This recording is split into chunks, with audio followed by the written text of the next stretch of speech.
Déjeme saludar al maestro Ricardo Sevilla, periodista independiente, columnista del diario Basta y miembro de esta familia Sin Censura, a quien le agradezco mucho por su paciencia. Ricardo, yo sé que has estado en el sistema, pero creo que era importante compartir con la audiencia de Sin Censura esto y más. ¿Cómo estás, Ricardo? Te saludo con mucho gusto. Muy bien, querido Vicente, sin duda es muy importante estar alerta sobre estos personajes, Anabel Hernández, Raimundo Rivapalacio, Marco Levario y todas esas huestes del periodismo corporativo que están lanzando dardos pestíferos desde sus trincheras anegadas de fake news, porque ya no tienen audiencia, porque la gente no está prestando atención a sus bravatas y entonces están tratando de llevar agua a su molino a como dé lugar, y es importante desnudarlos, continuar desnudándolos, porque lo hemos dicho en varias ocasiones, desafortunadamente todavía hay una buena parte de la población que no se está informando en medios de comunicación independientes, todavía están secuestrados por la caja idiota, como le llamaban en algún momento a la televisión, ahora ya pantallas digitales, pero hay gente que todavía está secuestrada por esta información tergiversada, una información pagada por los verdaderos dueños de los medios de comunicación, que no son Ciro, que no son Loret, que no son Víctor Trujillo, sino que son otros personajes que ya hemos dado a conocer. Y bueno, pues hay que continuar en esa cruzada, querido Vicente. Y fíjate que hablando de cruzadas, una de las principales cruzadas de este gobierno es el rescate de las instituciones públicas, el rescate de la Comisión Federal de Electricidad, el rescate de Petróleos Mexicanos, el rescate de la educación y sobre todo el rescate de la salud, porque hoy el presidente López Obrador prácticamente le dedicó toda la conferencia mañanera al tema de la salud, un tema muy importante. Incluso el director del IMSS, Zoé Robledo, tuvo que admitir que hay empresas que no están cumpliendo con los contratos de medicamentos. Nosotros también ya lo hemos subrayado en varios segmentos donde hemos participado, pero hoy la conferencia estuvo muy interesante, fue una clase de historia. El subsecretario de Salud, Hugo López-Gatell, siempre puntual, dijo que la salud definitivamente, y hay que coincidir con él, es una empresa muy lucrativa en el mundo, y señaló que la corrupción en el sector salud aquí en México fue creando lo que nosotros hemos dicho también, corporaciones muy corruptas, y mencionó, fíjate nada más cómo si hay reconocimiento de las cosas que hay en el gobierno federal. Mencionó que el ISSSTE ha sido una de las instituciones más devastadas, y eso fue herencia del PRIAN. Pero para entender el melodrama en torno a la seguridad social que ha vivido México, tenemos que hacer un recorrido histórico. Debemos recordar que la primera propuesta de ley federal en torno a la seguridad social se escribió, fíjense nada más, público memorioso, en 1929, pero la ley no se aprobó hasta 1942, y un año después es cuando se creó el Instituto Mexicano del Seguro Social. Posteriormente ya se creó el ISSSTE, se creó la Seguridad Social de Petróleos Mexicanos, la Compañía Federal de Electricidad, e incluso la Red Nacional de Ferrocarriles crearon sus propios programas de seguridad social porque eran muy deficientes. En 1979 hay que recordar que las Fuerzas Armadas tuvieron que establecer su propio servicio de salud porque todo era muy caótico. Todo era mirándose al ombligo. En los años 60 y 70 hubo un periodo de gran expansión económica e industrial, y por supuesto, pues esto conllevó a un aumento de la fuerza laboral y del número de afiliados a la seguridad social, especialmente en la Ciudad de México y en el área que todavía no se llamaba metropolitana, eran las áreas urbanas. Pero a medida que la seguridad social aumentaba, Vicente, los servicios de seguridad social, sobre todo en las áreas rurales, se fueron deteriorando y así siguen, bien deteriorados. En 1974, Luis Echeverría, que fue prácticamente el único gesto más o menos positivo que tuvo durante su sexenio este criminal, pues a través del programa de coordinación general del Plan Nacional de Zonas Deprimidas, el famoso COPLAMAR, logró ampliar la cobertura de servicios de salud para los residentes del área rural y ordenó crear el programa IMSS-COPLAMAR, ese IMSS que luego se llamó IMSS Solidaridad, que más tarde se llamó IMSS Oportunidades, que fue un programa financiado por el gobierno federal, pero administrado por el Instituto Mexicano del Seguro Social, pero que tuvo que contribuir con infraestructura y recursos humanos. Y ese es el meollo del asunto, Vicente, público memorioso, que los estados no se han querido ocupar de la seguridad social de la gente que habita en esas entidades, no han querido, le han dejado el paquete a la federación desde épocas de Luis Echeverría, de López Portillo, de su palafrenero predilecto Miguel de la Madrid, que tú recordarás en algún momento, pues bueno, fue un sujeto bastante gris, era el secretario de Planificación y Presupuesto, pues fue el que coordinó los servicios de salud de la Presidencia de la República y se estableció ese anhelo de supuestamente descentralizar la implementación de los programas y de las políticas de salud, pero que no hizo jamás. ¿Por qué? Porque no supo hacer política el tío de Ricardo Rafael de la Madrid, no la supo hacer, tan no la supo hacer que no logró descentralizar los servicios de seguridad social, los servicios de salud, se encontró con la resistencia de los diferentes sindicatos que impidieron la transferencia de los trabajadores a los estados. Entonces, eso es algo sobre lo que se tiene que reflexionar, porque la seguridad social desde esas épocas y hasta hoy continúa en esa práctica viciada de seguir contratando personal utilizando fondos estatales.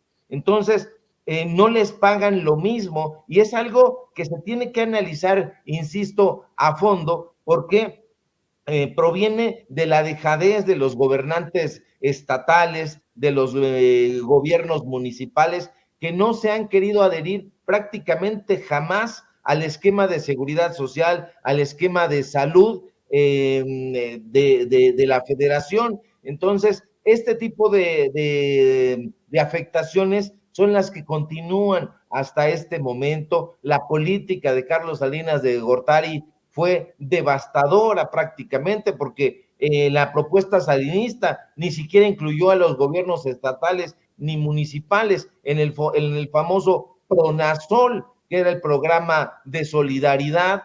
Entonces tuvo que hacer esta serie de programas que supuestamente eran un programa donde se descentralizaban la seguridad social, pero que no se llevó a cabo porque se manejó el dinero con mucha discrecionalidad. Eran presupuestos millonarios, se manejaron aproximadamente 2.200 millones de dólares en aquella época. Estamos hablando de la década de los 90 del siglo pasado, que era en ese momento un presupuesto altísimo, mucho mayor a muchas secretarías federales, y pues bueno, el gobierno salinista daba agilidad, daba facilidad para que se llevaran a cabo los desembolsos de una manera pues bastante sencilla, y eso posibilitó que todo el mundo se enriqueciera dentro del priato, pero que la seguridad social no llegara, como sigue sin llegar en la actualidad, a los municipios, a las regidurías. Entonces, ese es el problema que está enfrentando el gobierno de López Obrador.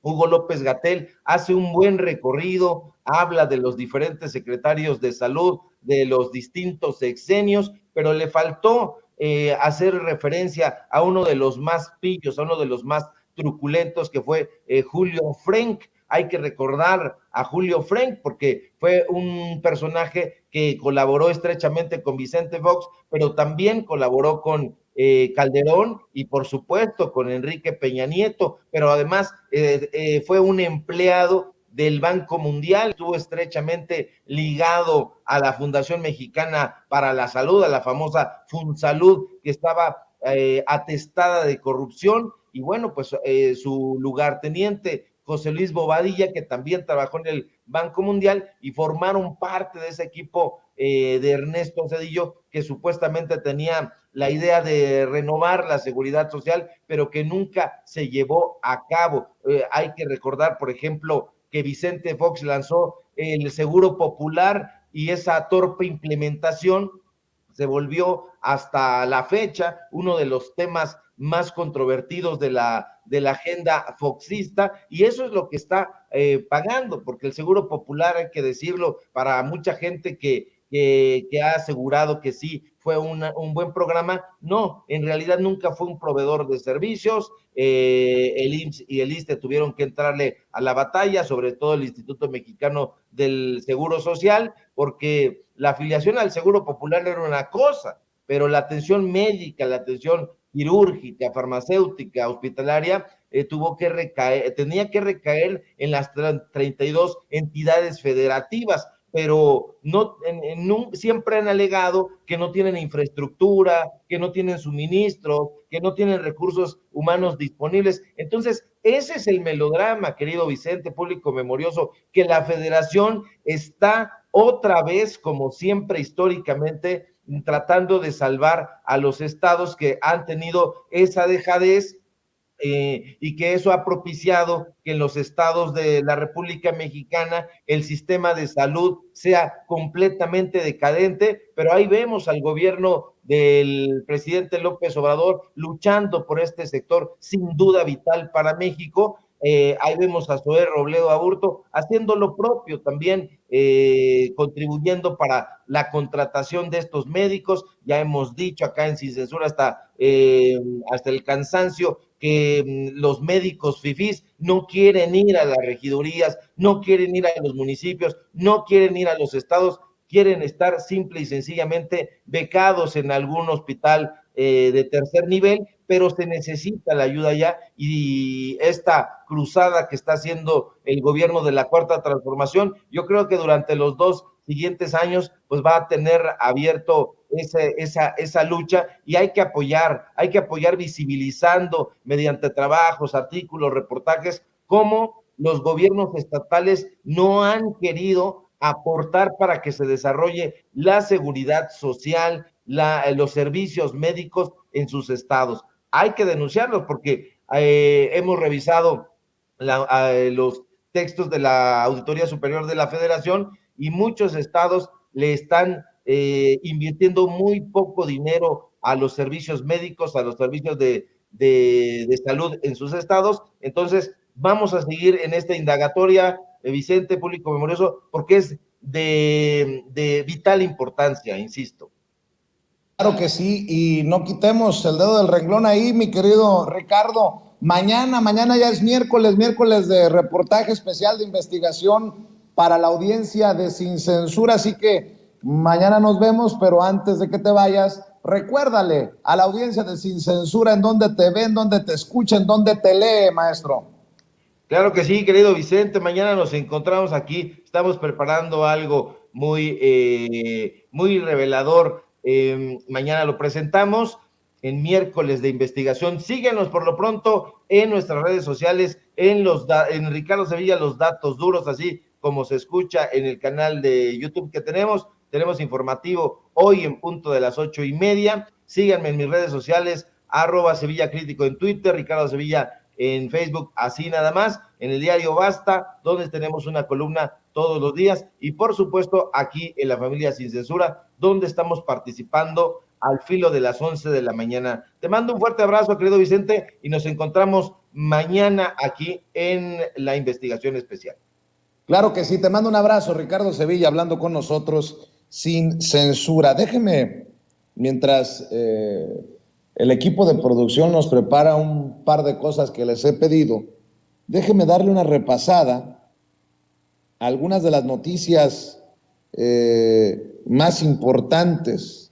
Ayer, por cierto, vamos a enlazarnos en unos minutos con Demián Duarte, nuestro amigo Demián Duarte del Sonora Power, mi paisano, porque ayer participó en la conferencia de seguridad y le sacó la declaración, creo yo, más, pues no sé si la más importante, pero sí la más controversial al secretario de Gobernación, Adán Augusto López Hernández. A ver si nos ayudan con eso en el equipo de producción, y también vamos a ir a la presentación del plan de educación pública, en donde también se hará la entrega-recepción de la Secretaría de Delfina Gómez a Leticia Ramírez, allá en la capital mexicana. Hay bastante información para ustedes, pero les decía, hay algunas de las noticias que me ha enviado nuestro jefe de información, Mario Toledo, que me llaman y quiero compartir con ustedes. Grábenme, muchachos. Rosario Robles podría salir de Santa Marta en 15 días, dice su hija Mariana Moguel. La exsenadora priista, hija de la exsecretaria de Desarrollo Social Rosario Robles, afirmó que su madre podría salir del penal de Santa Marta a Catitla en los próximos 15 días. Reveló que la defensa encabezada por Epigmenio Mendieta estima que pueda salir en no más de 15 días. Explicó que gracias a que ganaron el amparo a la carpeta que había sobre delincuencia organizada les permite tener más esperanza, pues el Poder Judicial actúa conforme a derecho. Además, indicó que el Instituto Federal de la Defensoría Pública revisa su caso, el caso de la exsecretaria de Desarrollo Social en el sexenio pasado, en el de Peña Nieto, junto con el de otras 100 internas más de Santa Marta a Catitla, por llevar más de 2 años sin una sentencia, y cito: las mujeres que llevan más de 2 años se tienen que ir a una revisión de la medida cautelar, que es justo este amparo que estamos esperando que se resuelva. La Suprema Corte de Justicia de la Nación lleva más de 100 casos de mujeres de Santa Marta a Catitla, entre ellos el de mi madre, que llevan más de 2 años sin recibir sentencia, que eso, por supuesto, no debe de suceder, señaló. El 31 de octubre de 2020, la Fiscalía General de la República solicitó una orden de aprehensión en contra de Rosario Robles por uno de los delitos por los que se le acusa, quizás el que fundamenta la estafa maestra, que actuó en complicidad con otros personajes para delinquir, es decir, que organizó a otros para cometer un crimen en contra del erario federal. La Fiscalía General de la República no ha explicado ni dado detalles de por qué decidió no ejecutar la orden de aprehensión, puesto que Robles recién cumplió 3 años tras las rejas, y cuando la orden fue obtenida hace 22 meses, en su momento Robles tildó de infamia la orden de aprehensión solicitada, aunque reconoció desde aquellos días de 2020 que no había sido cumplimentada por las autoridades correspondientes. En los últimos 3 años, el juez de control del Centro de Justicia Federal del Reclusorio Sur, Gánter Alejandro Villar Ceballo, determinó que persiste un elevado riesgo de que Robles se fugue, por lo que decidió que debe continuar en prisión preventiva, un argumento que sostuvo este año en febrero. Una investigación periodística publicada en 2017 reveló que Rosario Robles habría permitido el desvío de fondos públicos por más de 5,000 millones de pesos, por ahí de 247 millones de dólares, a través de universidades y empresas fantasma, en el caso conocido como la estafa maestra. A Robles se le acusa de uso indebido del servicio público. La Fiscalía General de la República la señala por omisión, lo que habría permitido que universidades públicas desviaran recursos mediante la subcontratación de servicios, por el que es la funcionaria de más alto perfil acusada hasta ahora, en un caso que tampoco ha avanzado en 3 años. Así que, dice la hija de Rosario Robles, ha de estar muy contento Ciro Gómez Leiva, que Rosario Robles saldría en 15 días de prisión. Y vámonos de México a Estados Unidos. Genaro García Luna, grábenme, muchachos, Genaro García Luna gana tiempo. El juicio del exsecretario de Seguridad Pública en tiempos de Calderón se aplaza hasta enero próximo. el juez Brian Cogan aplazó para enero de 2023 el inicio del juicio del exsecretario de Seguridad Pública, Genaro García Luna, acusado en Nueva York de tráfico de drogas. Decidió en una orden presentada en el sistema electrónico de las Cortes Federales estadounidenses que la selección de los miembros del jurado empezará el 9 de enero del 2023 en lugar de octubre de este año, que era el mes fijado para el inicio del procedimiento. García Luna está acusado en Estados Unidos de recibir millones de dólares en sobornos a cambio de permitir que el crimen organizado pudiera operar a sus anchas. Se ha declarado inocente de cargos que incluyen asociación delictiva para distribuir cocaína, participación en una empresa criminal continua y mentir a las autoridades. Se encuentra en prisión en Nueva York, tiene 53 años de edad. La decisión de Cogan es en respuesta al pedido del abogado de García Luna, César de Castro, de tener más tiempo para revisar todas las pruebas que la Fiscalía del Distrito Este de Nueva York está presentando en preparación al juicio. El mes pasado los fiscales dijeron que planean entregar al abogado 5 aparatos electrónicos de un testigo de la Fiscalía, además de 4.900 grabaciones de otro testigo.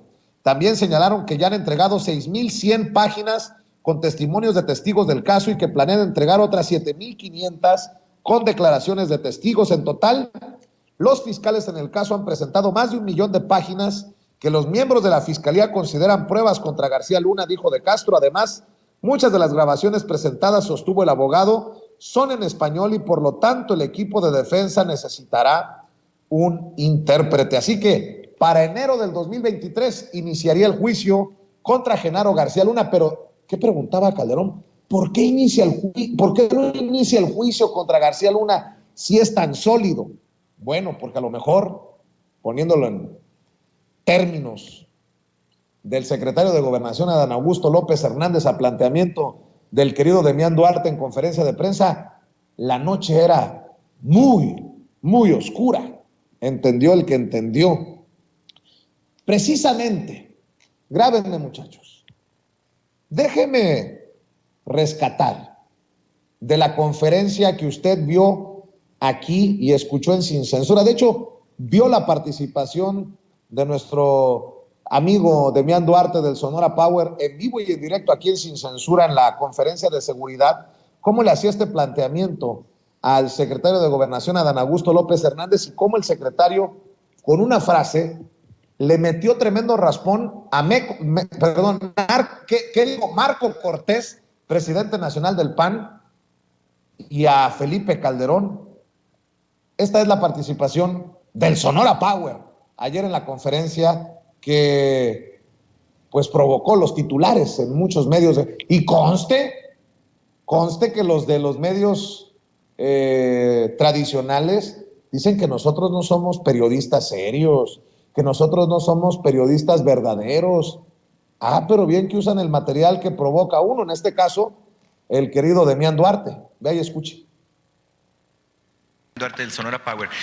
Para la secretaria o bien para el subsecretario, preguntarles si estas situaciones, sobre todo en la región noroeste, de violencia no las han vinculado con una serie de detenciones importantes que se han dado en la región, en particular en Rosarito, también en Altar, y con el decomiso muy fuerte que se dio justamente el fin de semana, creo que el jueves pasado, en el retén militar de Querobabi, de más de 1.500 kilogramos, válgame pues, de sustancias. Y para el secretario de Gobernación, llama la atención, señor secretario, que mientras estos hechos ocurren y se convierten rápidamente en noticia en los distintos medios de comunicación, pues distintos representantes de los partidos de la oposición estén tratando de aprovecharlos políticamente. Me llamó la atención un video que subió el dirigente nacional del PAN, Marco Cortés, exigiendo, válgame, que se dé un golpe de timón en la Estrategia Nacional de Seguridad, reclamando la desaparición de la otrora Policía Federal. Preguntarle su opinión sobre este ánimo de parte de algunos personajes de la oposición de aprovechar el momento a su favor. Gracias. Bueno, yo creo que el señor Cortés extraña la oscura noche de Calderón. No sé, el secretario de Marina si quiera comentar. Y recontra diría el perro Bermúdez, a quien le mando un saludo hasta Miami, a Enrique Bermúdez de la Serna, narrador icónico del fútbol mexicano. Déjeme preguntarle a Demián Duarte del Sonora Power, ¿cómo entendió esto de la oscura noche? Porque escribe una columna en SDP Noticias que creo que hay que rescatar desde nuestra trinchera palera, nótese mi sarcasmo. Mi querido Demián, te saludo con mucho gusto, gracias por acompañarnos en Sin Censura. Hola, mi querido Vicente, un gusto en saludarte. Long time no see, como dicen los gringos, pero bueno, aquí estamos siempre al pie del cañón, como sabes. Y bueno, muchas gracias por retomar estos contenidos y la pregunta, ¿no? Ya sabes que acá la prensa chilanga pretende discriminarnos, diciendo que no somos periodistas, que somos unos paleros y quién sabe qué tanto, pero al final del día no pueden vivir sin nosotros, ¿no? Entonces, bueno. Nosotros aquí estamos muy contentos siempre con nuestro trabajo y con nuestros resultados, ¿verdad? Que es lo que importa al final de cuentas. Oye, fíjate que atendiendo a tu pregunta, creo que la manifestación muy lacónica que hace Adán Augusto López Hernández es justamente la respuesta que se merecía a Marco Cortés. ¿Cómo puede ser alguien tan cínico como el dirigente nacional del PAN y atribuirle al gobierno de la peor etapa, la más sangrienta que se ha padecido en este país en términos de lo que es esta guerra manifiesta contra algunos grupos del crimen organizado que declaró Felipe Calderón, y todavía decir con una añoranza que este gobierno tiene la culpa de la violencia porque desapareció a la corrompida, Policía Federal, ¿no? Es decir, uno dice, ¿qué pasó? ¿Qué estoy oyendo? Yo el video lo escuché el domingo, soy sincero, venía en un trayecto de Tequisquiapan a la Ciudad de México, aquí en Querétaro, y el asunto es que no lo podía creer, o sea, yo pensaba que hasta era un troll que simulaba ser Marco Cortés. Y bueno, justamente ayer se da la instancia de esta conferencia de prensa con el Gabinete de Seguridad. Yo dije, bueno, más allá del tema regional que sí les planteé sobre los decomisos y estas cosas que ocurren allá en el noroeste, que bueno, ya sabemos que el narco está presente, al final de cuentas es ruta de trasiego. Bueno, pues sí, quise aprovechar la oportunidad para ponerle la jiribilla política y decirle a Dan Augusto, oiga, pues ¿cómo la ve? Y bueno, pues Adán Augusto también, como buen aficionado al béisbol, aprovechó para meterle tremendo batazo entre ceja y oreja al dirigente nacional del PAN, ¿no? Es decir, simplemente con eso le extraña la oscura noche del Calderonato. Bueno, creo que con eso lo dijo todo. Y sí, agradezco yo a SDP Noticias, a Federico Arriola en particular, y también a mi gran amigo Eduardo Esquivel, la apertura, ¿no? Ya tenemos un año ahí como columnista, colaborador, y bueno, en esta ocasión hablo y me cuestiono y lanzo varias preguntas al aire sobre el tema Demián, de la inseguridad. Sí. Demián, perdón por interrumpirte, porque quiero plantearte esto. Vaya que si queda claro que hay dos visiones de México. Te pongo como ejemplo, discúlpame, pero me llamó mucho la atención porque acabo de leer hace rato, aquí en Sin Censura, la columna o parte de las declaraciones de lo que escribe en la Dolce Vele Anabel Hernández. Y leo lo que escribes tú. Anabel Hernández, y lo voy a decir así con todas sus letras. Anabel Hernández escribe: una fuente de información muy cercana a Palacio Nacional y que ha sido muy precisa en consultas anteriores, me explicó una de las que yo llamaría una de las primeras hipótesis de la violencia coordinada, en referencia a lo ocurrido en Baja California, en Jalisco, en Guanajuato, en Chihuahua. Y cito: se trata de crear la enfermedad para después darte la medicina, generar la crisis para dar una solución, y añadió que se trata de una violencia que el gobierno asume tener bajo control para justificar la militarización total del país e incluso someter a la oposición en una especie de extorsión orquestada entre miembros del gobierno federal y el crimen organizado. Dime tú, si esto no suena a lo que criticó ayer el presidente, el tuit de Ricardo Alemán, que culpaba directamente al presidente, querido Damián, de la violencia y estoy retomando ahora lo que tú publicas. Ya vimos, ya entendimos esa visión, la de Anabel Hernández, la de Ricardo Alemán. Pobre Anabel, ¿a qué niveles cayó para que la estemos metiendo en el mismo saco de Ricardo Alemán? Y tú preguntas, crisis de inseguridad, repentina inseguridad, brotes de violencia en Chihuahua y en Baja California, situaciones fuertes en Guanajuato, Michoacán y Jalisco, muchos efectismo, mucho despliegue mediático, amarillismo y sensacionalismo en los medios. ¿Cuál es el fin? La pregunta la lanzo al aire porque pareciera ser para presentar la idea de que el país vive en la inestabilidad y en el caos. Pero ¿la realidad es así? Por supuesto, cada cual hablará por su entorno, por su realidad, y vamos, creo, que afirmar que México entero arde en la violencia y la inseguridad es realmente mentir y exagerar. Mentir y exagerar decir que México entero arde en la violencia y la inseguridad. Por eso te digo que queda claro que hay dos visiones, y yo comparto la tuya. Nos dirán, por algo son paleros, por algo no son verdaderos periodistas. Los verdaderos periodistas son Ricardo Alemán y Anabel Hernández. Mi querido Demián, de ahí nos vamos. Ahora sí, descósete. Bueno, mira, es que el asunto tiene que ver, y así lo planteo yo en la columna, con el entorno donde uno vive, y mira, Hermosillo, que es la ciudad donde yo habito, pues es una ciudad que es considerada de las ciudades prioritarias, ¿no? En términos de la incidencia delictiva. Sin embargo, no es verdad que los hermosillenses estemos tirados pecho a tierra de manera constante, como no es verdad que tampoco en Guaymas o en Cajeme o en Nogales, por hablar de Sonora, todo mundo viva con el Jesús en la boca, pues, como lo plantean en estos casos. Y me refiero a los casos de Tijuana y Ciudad Juárez, donde hubieron incidentes serios, ¿no? Tampoco hay que minimizar las cosas. Lo de Ciudad Juárez estuvo muy grave, hubo 11 muertos. En Tijuana, afortunadamente, no hubo muertos relacionados con esta situación, pero sí, obviamente, la gente preocupada, mortificada, tendieron momentáneamente, pues, a mejor no salir de sus casas, no fuera a ser. Ambas ciudades, Vicente, si no me falla la memoria, fueron escenarios no hace muchos años de cruentas guerras, ¿no? Descarnadas guerras del crimen organizado por el control de las plazas. En su tiempo, el cártel de Sinaloa le hizo la guerra a los Arellano Félix. En su tiempo también el cártel de Sinaloa le hizo la guerra al cártel de Juárez. Ambas confrontaciones las ganaron los de Sinaloa. Eso al final de cuentas es historia de la narcopolítica mexicana del pasado no muy lejano. Sin embargo, las comunidades de ambas ciudades tienen muy presente lo que ocurrió.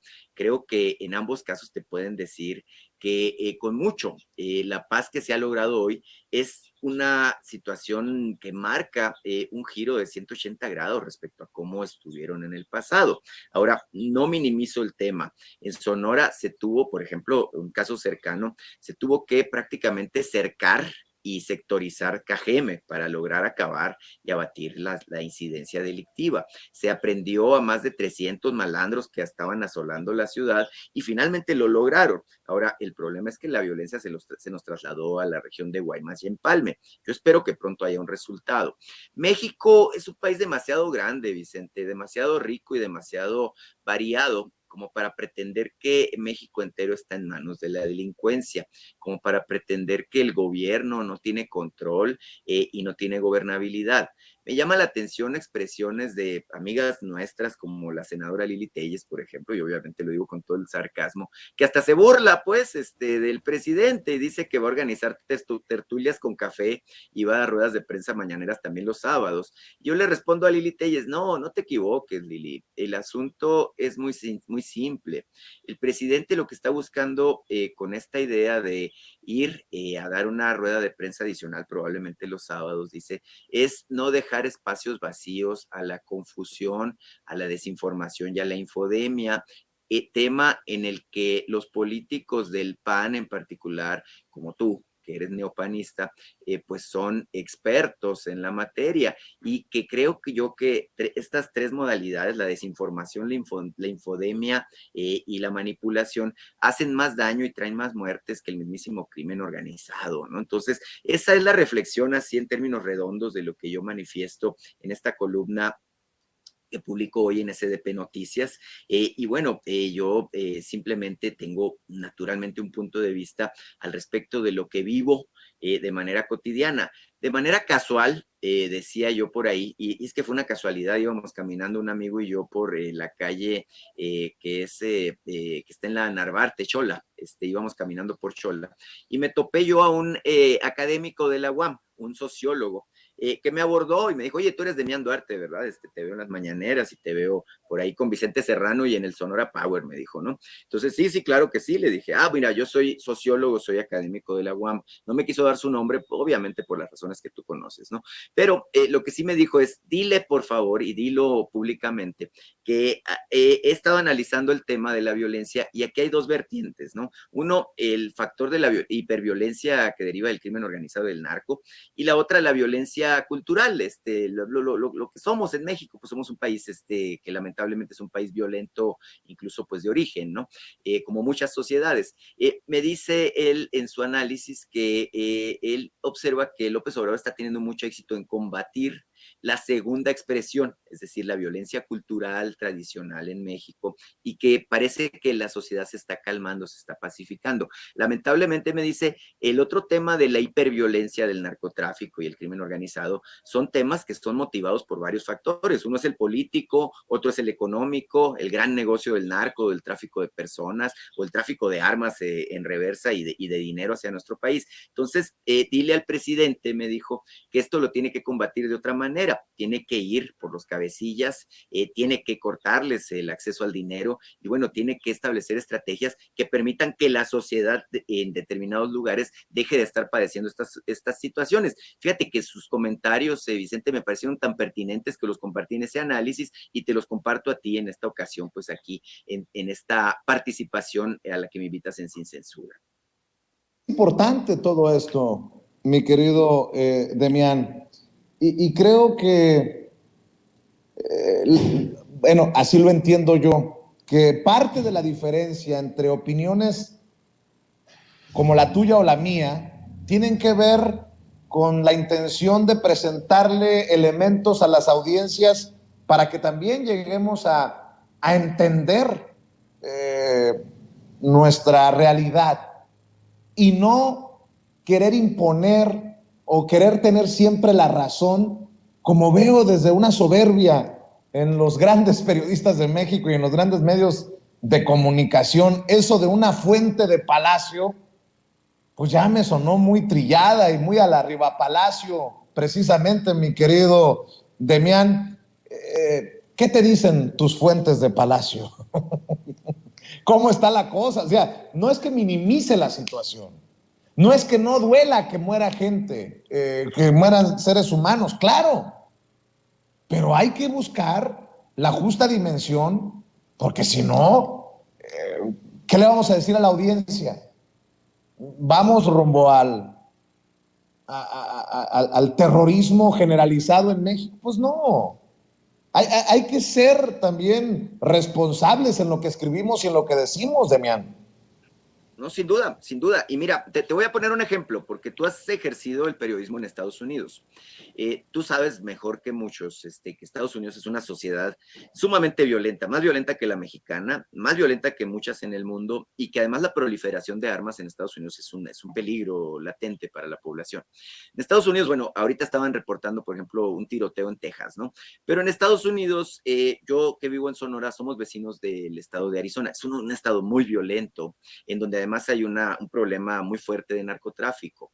El asunto es que los medios de comunicación, yo no sé si es en base a ética y cierto criterio o en base a un gran acuerdo, que me inclino más por lo segundo, no difunden que en Arizona hay más muertos que en todo México todos los días, pues, y esa es una razón de fondo, porque al final de cuentas ellos mismos no se quieren hacer mala propaganda. Si en Sonora supiéramos que en Arizona hubo 70 muertos en la jornada de ayer, pues créeme que no íbamos a viajar a sus tiendas ni a consumirles, ¿verdad? Porque no queremos estar en un lugar que es hiperviolento. En Sonora tenemos en ocasiones 5 muertos, en ocasiones 13 muertos, y nos disgusta estar en una sociedad violenta, sin duda, ¿eh? Nos alarman los casos de violencia. Sin embargo, comparativamente hablando con los Estados Unidos, pues los casos de violencia que vivimos en nuestro México, pues parece ser la de aprendices, ¿no? Por no decirlo de otra manera, ¿no?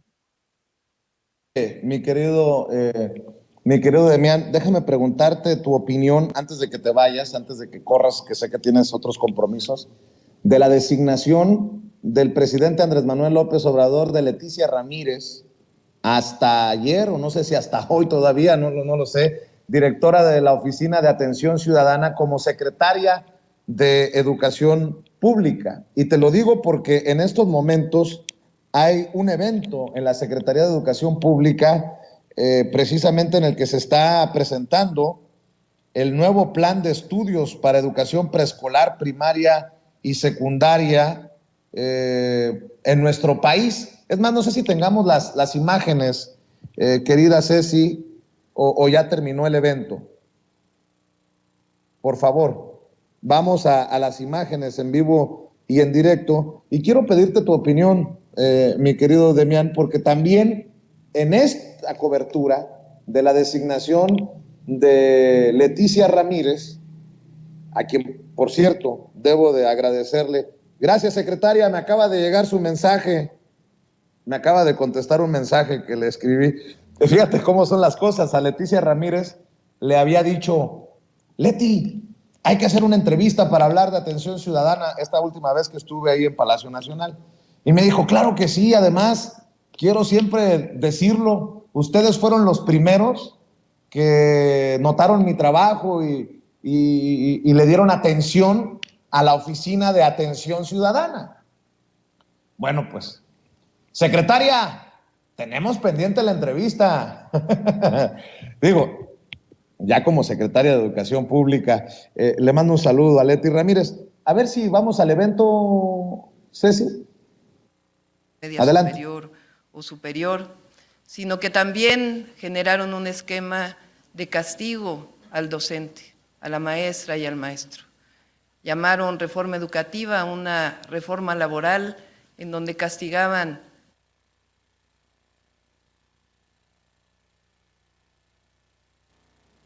Bueno, por alguna razón, creo que es la transmisión de origen de la Secretaría de Educación Pública en la participación de Claudia Sheinbaum, la jefa de gobierno de la Ciudad de México. Vamos a ver si podemos restablecer precisamente la conexión con la transmisión en vivo y en directo de este evento en la Secretaría de Educación Pública. Escuchábamos a la jefa de gobierno hacer referencia crítica de cómo manejaron la educación en el sexenio anterior de Enrique Peña Nieto. ¿Los tenemos, Ceci? Dedicamos a la educación durante muchos años y luchamos por la educación pública, escuchar las palabras de quienes han sido parte integrante de la formación de este modelo. Cuando oímos hablar de educación y escuchar y reconocimiento de la diversidad, fortalecer la escuela y el salón de clase como un espacio donde se aprenden valores, habilidades y saberes, pero también donde se reconocen los derechos de las niñas y de los niños y los adolescentes, como sujetos activos que fomentan la solidaridad frente al individualismo, la democracia, donde se habla de conocimientos, de saberes, de formación de valores a través de la participación, de la ética, de la naturaleza y de la sociedad, del humano y lo comunitario, donde se habla de la participación y donde se habla también del derecho de las niñas y los niños, los adolescentes, a jugar y a reír. Es la construcción de la educación como centro de la transformación. Es la transmisión del conocimiento y saberes, pero no solamente eso, que quizá más allá y que se encuentra en cualquier centro educativo, sino realmente la formación de niños y niñas felices. Bueno, sí tenemos problemas con la conexión, la transmisión que hace en redes la Secretaría de Educación Pública. Escuchábamos y veíamos a Claudia Sheinbaum. Vamos a rescatar para ustedes las palabras de la jefa de gobierno, las palabras de Delfina Gómez, de Leticia Ramírez, Delfina Gómez que deja el puesto, Leticia Ramírez que asume la Secretaría de Educación Pública. ¿Y por qué menciono este caso? Y se lo quiero preguntar a Demián. Porque percibo un gran clasismo, una gran discriminación, algunos diríamos que hasta misoginia de algunos personajes desde los medios de comunicación al referirse a Delfina Gómez y a Leticia Ramírez. A Leticia tampoco se la van a perdonar. Para aquellos que gritan censura, para aquellos que gritan que el presidente Andrés Manuel López Obrador es un peligro para la libertad de expresión y la libertad de prensa, quiero que retomemos unos minutos de la transmisión de Canal 11. Canal 11. Ojo, pero hay censura y hay peligro para las libertades en nuestro país. Canal 11. Ahí están María Amparo Casar, la presidenta de Mexicanos contra la Corrupción y la Impunidad, y una de las críticas más constantes del presidente, y Leonardo Curcio, otro crítico del presidente. Pero escucha a Leonardo Curcio cómo se refiere a Leticia Ramírez, cómo se refiere a este proceso. Creo que con una gran discriminación, insisto, puede hasta considerarse misoginia. Microscopio a los dos temas que han dicho ustedes. O sea, que el presidente confíe en un círculo amplio con el que ha gobernado, supone que está reclutando a técnicos. Se ha nombrado a Enrique Semos, secretario de Educación, a Luciano Concheiro. Entonces, bueno, son gente del presidente, pero tienen credenciales para hacerlo. En este caso va y recluta entre los que lo ayudan, o sea, entre mi oficina directamente. Dice, a ver, este señor Villegas que me ayudaba se va de embajador a Rusia. Esta señora que me atendía las llamadas se va de secretaria de Educación. O sea, yo no digo que nombre a María Amparo Casar secretaria de Educación o a Carlos Elizondo. No tendría la competencia. No te digo, no, bueno, es un decir, no, pero podría decir, oiga, ¿por qué no nombra a quienes están? Claro. Podría nombrar a muchos de la 4T que lo han acompañado y que tienen competencia técnica y un proyecto político. Y aquí el nombramiento es, chicos, me tienen decepcionados. A mí los únicos que me gustan son los militares y los que están cerca de mí. De todos los demás tengo una pésima opinión. Esa es la lectura externa que yo tengo con esos nombramientos. Pues yo pongo el microscopio. No que no haya creído en la lealtad siempre, pero puede ser lealtad, puede haber lealtad y ser bueno o competente, ¿no? Digo yo. Se nos está terminando el tiempo, pero yo Bueno, pues ahí están las palabras de Leonardo Curcio, esa señora que le contestaba las llamadas. Yo lo último que supe fue que Leticia Ramírez era la directora de la Oficina de Atención Ciudadana, una de las oficinas más importantes para el gobierno de la Cuarta Transformación, porque es el del contacto con el pueblo, con la gente.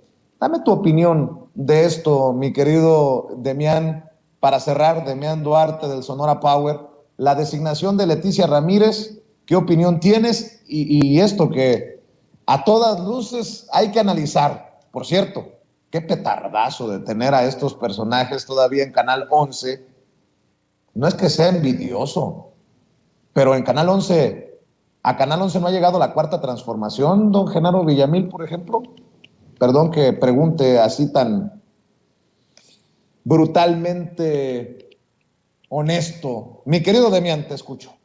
No, fíjate que al respecto yo creo que siguen siendo un poco masoquistas quienes manejan el sistema de comunicación del gobierno de la República, ¿no? No solo mantienen a estos perfiles en los canales, les pagan dinero a manos llenas a los grandes medios de comunicación tradicionales, ¿no? Que por eso siguen vigentes, por eso logran mantenerse. Pero en fin, esa es otra discusión que ya tuviste hace poco con Jesús Ramírez, por cierto, ¿no? Entonces, mira, sobre Leticia, yo tengo la mejor opinión de Leticia, creo que es una una funcionaria ejemplar, una persona honesta a toda prueba, y que además es muy leal al proyecto del presidente Andrés Manuel López Obrador. Fíjate que lejos de disgustarme a mí el hecho de que sea maestra de aula, de que haya sido integrante y dirigente de la sección 9 del CENTE, y que además haya participado de manera activa en la CENTE, en la Coordinadora Nacional de Trabajadores de la Educación, creo que eso es lo que le da un perfil de entendimiento claro de qué es lo que se necesita. Ella es un perfil de lucha, ella es un perfil que tiene abierto contacto con el ciudadano. Esto que tú dijiste, Vicente, de que la Dirección de Atención Ciudadana, aunque sea una direccioncita, como la ven muchos, es una de las áreas más importantes de la estructura del gobierno de Andrés Manuel López Obrador, justamente porque este es un gobierno distinto, es un gobierno enfocado y volcado al ciudadano. A mí me consta, a ti te consta la multitud de situaciones que se le han expuesto. Yo personalmente le he llevado decenas de casos a la misma Leticia Ramírez en su papel como directora de Atención Ciudadana, y la respuesta es inmediata, y la gente realmente reacciona agradecida, justamente porque nunca antes en ningún otro gobierno se les dio este nivel de atención a sus necesidades, a sus quejas y a sus situaciones personales o grupales. El asunto es que discriminan a Leticia por no tener un doctorado en Harvard, por no ser egresada de esas confraternidades de grandes intelectuales. Pero mira, ya estamos acostumbrados, creo, Vicente. Tú y yo somos sonorenses, ¿verdad? Tú de Navojoa, yo de Hermosillo. Incluso allá a nivel Sonora tenemos diferencias regionales, ¿no? Los sonorenses, siendo un estado tan vasto. Pero nos ocurre un fenómeno muy curioso cuando venimos aquí al altiplano, a la gran Ciudad de México. Y es que padecemos esta situación incluso hasta graciosa de que luego nos discriminan a nosotros aquí, pues, ¿no? Entonces tú dices, oye, pues qué curioso, ¿no? Nos discriminan por cómo hablamos, nos discriminan por provincianos, nos tachan, nos tildan de ignorantes, de pueblerinos, de lo que tú quieras, ¿no? Pero es simplemente, creo yo, y persisto en esta idea, ¿no? Número uno, el temor a lo desconocido. En este caso creo que Leticia padece de lo mismo. Y por otra parte, pues obviamente que es la envidia profunda que es manifiesta en nuestros colegas de los otros medios, y que en este caso, bueno, la gran comunidad intelectual le avienta por delante a Leticia Ramírez, que a mí me parece, Leti Ramírez Amaya, el mejor perfil que el presidente pudo escoger. Ahora te voy a presumir algo, Vicente. Yo le dije a Leticia el jueves pasado que yo consideraba que ella debería ser nombrada secretaria de Educación. Y ella volteó muy sonriente y me dijo, ay, pues ojalá tu voz se escuche, me dice, ¿no? Y yo le dije, bueno, mira, Leti, le dije, si mi voz fuera la determinante, tú en este momento ya serías la secretaria de Educación. Vaya, yo no dije nada, pero el presidente al parecer nos escuchó en nuestro pequeño diálogo, ¿verdad? Porque este lunes fue nombrada la nueva titular de la Secretaría de Educación, un gran nombramiento que creo que nos puede poner a la expectativa de que ocurran grandes cosas en la SEP. Ay, mi querido Demián, no hagas esos comentarios, por favor. Los de afuera van a decir, ya ven que sí son paleros, y ya ven que sí. Y los de adentro van a decir, uy, se les subieron los humos. Ya ven cómo se creen mucho. En fin, nótese mi sarcasmo, mi querido Demián Duarte. Oye, Demián, pues te mando un abrazote. Cuídate mucho, y hay que cerrar invitando a la gente para que le ponga power al Sonora Power. Ahí los invito a que se suscriban al Sonora Power. Si a ustedes no les gusta el YouTube, y que yo sé que aquí te ven en YouTube, y nos pueden seguir también en Facebook y en Twitter, nada más pónganle ahí hashtag Sonora Power y de inmediato nos encuentran. Ahí estamos. Vienen sorpresas, luego te platico con calma, Vicente, pero vamos a empezar un programa de radio, en televisión, en radio comercial allá en Hermosillo, ¿tú crees? Nos están abriendo puertas, a pesar de que acá en la Ciudad de México, pues los colegas de los medios tradicionales, pues nos sacan la lengua, ¿no? Así que bueno, no, dicen que es por bonito, ¿no? Iba a decir una grosería, pero sé que Nancy Flores ya está esperando en línea, y Ceci luego se enoja conmigo, y mi mamá está al pendiente del programa, mi querido Demián, pero tú échale muchas ganas, y tú sabes que cuentas con el apoyo desde esta trinchera para informar a la gente de tus esfuerzos. Aquí estamos al pendiente de lo que haces. Éxito, mi querido Demián. Claro que sí, estamos al pendiente, mi querido Vicente, y estamos en contacto, ya sabes, el Sonora Power, y sin censura, pues hacemos la mezcla, la mezcla sonorense perfecta, ¿no? Así que desde acá, desde la Ciudad de México, donde estoy, de hecho, te saludo afectuosamente. Gracias, mi querido Demián. Un abrazo, Demián Duarte del Sonora Power, hablando con nosotros sin censura de la oscura noche, el madrazo que le puso a Dan Augusto López Hernández, secretario de Gobernación, a Felipe Calderón y a Marco Cortés, ante planteamiento precisamente de Demián Duarte. Amigos, amigas, regresamos en breve, pero mientras seguimos hablando sin pelos en la lengua, sin censura, usted puede suscribirse a nuestros 3 principales canales en YouTube. Sin Censura Media, en donde tenemos más de 1.600.000 suscriptores, Sin Censura TV, en donde tenemos más de 1 millón de suscriptores, y en Sin Censura Presenta, en donde queremos llegar muy pronto a los 100,000 suscriptores. Si usted ya está inscrito en Sin Censura Media, suscríbase en Sin Censura TV. Si ya está suscrito en Sin Censura TV y Sin Censura Media, suscríbase a Sin Censura Presenta.